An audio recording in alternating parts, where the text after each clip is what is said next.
நல்லா இருக்கு சார் படம். அதாவது சிவன் கார்த்திக் நல்லா பண்ணியிருக்காரு, நம்ம ஜெயம் ரவி அவர் நல்லா சூப்பராக பண்ணியிருக்காரு. மெயின் பேக்ரவுண்ட் மியூசிக் இந்த படத்தில் ரொம்ப ப்ளஸ்ஸாக அமைஞ்சிருக்கு. நல்லா இருக்குது படம். ஆமாம், நல்லா பண்ணியிருக்காரு. கிளைமேக்ஸ் வரைக்கும் அவர் கேரக்டரை வந்து நல்லா கொண்டு போயிருக்காங்க, லாஸ்ட் வரைக்கும். படத்தில் லேக்னு சொன்னால் இந்த ஃபர்ஸ்ட் ஹாஃபில் கொஞ்சம் அந்த லவ் போர்ஷன்ஸ் இருக்குது பார்த்தீங்கன்னா, அது நம்மளுக்கு கொஞ்சம் வெறுப்பாகிற மாதிரி இருக்குது. அந்த சீன் கொஞ்சம் போயிடுச்சுது. அதுக்கப்புறம் படம் சூப்பராக போச்சு. இன்ட்ரோ பிளாக்லாம் பிரமாதமாக இருக்கும். ஆமாம், நிறைய இடத்துல ஜெயமவி வந்து தமிழை பற்றிலாம் ரொம்ப மோஸ்ட்டாக பேசுவார். அதையெல்லாம் பிக் தான் போட்டிருக்காங்க. அதெல்லாம் பேசிதான் நல்லா இருந்திருக்கும். ஓகேங்களா? பொலிட்டிக்கல் இருக்குது. ஸ்டேட் கவர்மெண்ட்டும் பார்த்தீங்கன்னா அதிகமாக இருக்குது, மத்திய அரசை பற்றின இருக்குது. இல்லை அப்படிலாம் தெரியல சார், அந்தளவுக்குலாம் நமக்கு தெரியல. நல்லா தான் இருக்குது. அதாவது இந்த படம் என்ன சொல்கிறேன்னா, படமாக பார்த்துட்டு படமாக போயிடுங்க. ஓகேங்களா? அதாவது என்ன சொல்லணும்னா, சிவன் கார்த்திகேயன் நடிப்பு நல்லா இருக்கா, பேக்ரவுண்ட் மியூசிக் நல்லா இருக்கா, சினிமா ஃபோட்டோகிராஃபர் நல்லா இருக்கா, அதோடு நிறுத்திக்கணும். இது நம்ம தேவையில்லாமல் இந்த படத்தை பார்த்துட்டு நம்ம பிரச்சனை தான் வரும். ஏன்னா வன்முறையை தூண்டுற மாதிரி ஆகிடும். ஏன்னா இந்த படம் கிட்டத்தட்ட வன்முறையை தூண்டுற மாதிரி தான் இருக்குது. ஏன்னா 1959லையும் 65லையும் நடக்கிற மாதிரி தான் இந்த படம். ஓகேங்களா?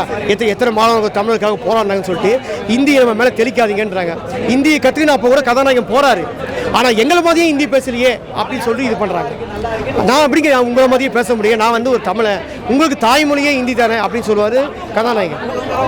ஸோ அந்த இடத்துல ஒரு வேலை கிடைக்காது. எங்களை மாதிரி ஹிந்தி பேச கற்றுக்கிட்டு வாண்டுறாங்க. ஸோ அதை மாதிரி நான் என்ன சொல்கிறதுன்னா, இங்கே வேறு ஹிந்திக்காரங்க தமிழை கற்றுக்கிட்டு வாங்க. எந்த மொழியாக இருந்தாலும் போகல, தெலுங்காக இருந்தாலும் சரி, மலையாளமாக இருந்தாலும் சரி, கன்னடமாக இருந்தாலும் சரி, யாராக இருந்தாலும் இங்கே வந்து வாழ்கிறீங்கன்னா இங்கே தான் எல்லாமே இருக்குது. பெரிய பிஸ்னஸ் மேன்லேருந்து எல்லாருமே இங்கே தான் இருக்குது.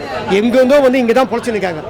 ஓகேங்களா? நம்ம மொழி கற்றுக்குங்க, நம்ம மொழியை ஸ்ட்ராங்காக கற்றுக்குன்னு ஏன் 2026 எந்த ஒரு தலைவருமே சொல்லலை. படம் மட்டும் எடுத்துகிட்டு போயிடுறாங்க, படத்தை மட்டும் பார்த்துங்கன்ட்டு. அப்போ மட்டும் நம்ம வந்து படமாக பார்த்து போராட்டம் பண்ணி தமிழங்க செத்து தான் இருக்கிறாங்கன்ட்டு எவனும் தமிழன் ஜெயிச்ச பாதி இல்லை. ஸோ அந்த மாதிரி வந்து முதலமைச்சர் மு க ஸ்டாலின் என்ன பண்ணணும்னா, கண்டிப்பாக வந்து சொல்லணும், இந்திக்காரங்களுக்கு வேலை இங்கே வேணும்னா தமிழை கற்றுக்குங்கப்பா. ஏன்னா நம்ம அங்கே போகும்போது இந்தியை கற்றுக்கணும் ஸ்ட்ராங்காக சொல்கிறாங்களே சார், ஏன் தமிழை கற்றுக் தமிழை கற்றுக்க மாட்டீங்க?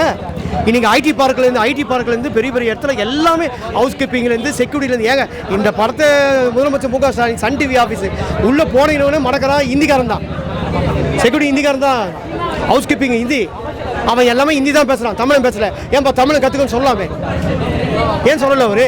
அப்போ இந்த படத்தை மட்டும் நம்ம பார்த்து கேன பயனாகணும்னு. அதனால் வந்து நம்ம படத்தை நம்ம பார்க்கணுன்னா சிவன் கார்த்திகேயனுக்காக வந்தோ ரவி மோகனுக்காக வந்து பார்த்துட்டு போயிடலாம கட்டி, நம்ம இதை கதையோட கண்டென்ட்டு சொல்லி பார்த்தோன்னா தேவையில்லாம பிரச்சனை தான் வரும். இப்போ இதை பார்த்துட்டு உண்மையிலே தமிழருக்கு நிறைய போவாங்க பார்த்தீங்களா, அவன் போயிட்டு ஹிந்திக்காரனை போய் அடிக்க போகிறான். அப்போ அடிக்க முடியலையே சொல்லிட்டு ஒரு ஆதங்கத்தை இதில் காட்ட போகிறான். தேவையில்லாம பிரச்சனை எவனா ஒருத்தர் அடிப்பான் சார். ஏடா அப்போ படத்தை எடுத்து வச்சுக்கிங்க ஹிந்திக்காரன், இன்னைக்கு நீங்கள் எங்களை ஹிந்தி பேச சொல்கிறீங்களே, ஏன்டா தமிழ் பேச மாட்டீங்கன்னு சொல்லி எவனா ஒருத்தர் அடிக்க போகிறான். தமிழ் வெறி பிடிச்ச ஆளுங்க நிறைய பேர் இருக்கிறாங்க. அதில் எவனா ஒருத்தர் படத்தை பார்த்துட்டு பண்ணாமல் தான் சரி, நிறைய பேர் இருக்கிறாங்க சார். அதான் சொல்ல யாருன்னு சொல்கிறது எல்லாமே இருக்கிறாங்க. ஓகேங்களா? முக்கியமாக இந்த படம் எடுத்தவங்க வந்து விட்டுருங்க. இந்த படத்தை வந்து என்ன சொல்கிறதுனா, இந்த படம் ஜனநாயகம் வந்துருந்தால் கொஞ்சம் இந்த அளவுக்கு ப்ரொமோஷன்ஸ் வந்துருக்குமா, இந்த அளவுக்கு மவுஸ் இருக்குமா தெரிஞ்சிருக்காரு. எல்லாருமே ஜனநாயகம் மேலே தான் இருந்திருக்கும். அதனால தான் படம், அதாவது நான் விஜய் ரசிகங்கள சார், ஒரு படத்து மேலே மத்திய அரசும் தமிழ்நாடு அரசும் இந்த அளவுக்குலாம் காட்டக்கூடாது. ஏன்னா அந்த படம் ஒரு சாதாரண பாலகிருஷ்ணா படத்தோட ரீமேக் கதை. ஒரு செகண்ட் ஹாஃப்க்கு அப்புறம் சில இடத்துல வந்து டைலாக் சொல்லியிருக்காங்க, அது இந்த மாதிரி ஒரு பீப் போட்டு கூட கட் பண்ணி விட்டுருக்கலாம். ஒன்றும் வேணாம் சார், இந்த படத்தை தான் நான் பக்கம் தடை பண்ணணும். இந்த படம் தான் வெளியே வந்துடக்கூடாது, பராசக்தி படம் வெளியே வந்துடக்கூடாது. ஜனநாயக படத்தை விட்டுருக்கலாம். ஜனநாயக படம் ஒரு சாதாரண கதை. ஓகேங்களா? இந்த படம் தான் வெளியில் வந்து வன்முறை தூண்டணும். இந்த படத்தில் விஜய் நடிச்சிருந்தாருன்னா இன்னும் கொஞ்சம் இதுவாக இருக்கும். சிவன் கார்த்திகேயன் கேட்ட மட்டும் விஜய் பண்ணியிருந்தாரு வச்சுக்கோங்க, ஏறி போய் எல்லாம் விஜய் ரசிகங்க இருக்காங்க பாருங்கள், சின்ன வயசு பசங்க, அந்த ரசிகருங்க எல்லாரும் வந்து போய் மெரிச்சிடுவாங்க ஹிந்திக்காரங்க. ஒரு பெரிய அது மாதிரி ஒரு தூண்டி விட்ட மாதிரி ஆகிடும். இப்போ இவர் படத்தை வெளியிட்டீங்க, ஏன் அவன் படத்தை வரல? வன்முறை காட்சிகள் அதிகம்ன்றாங்க, இவர் தான் வன்முறை. இந்த படத்தில் ஃபுல்லாக வன்முறை தான் இருக்குது.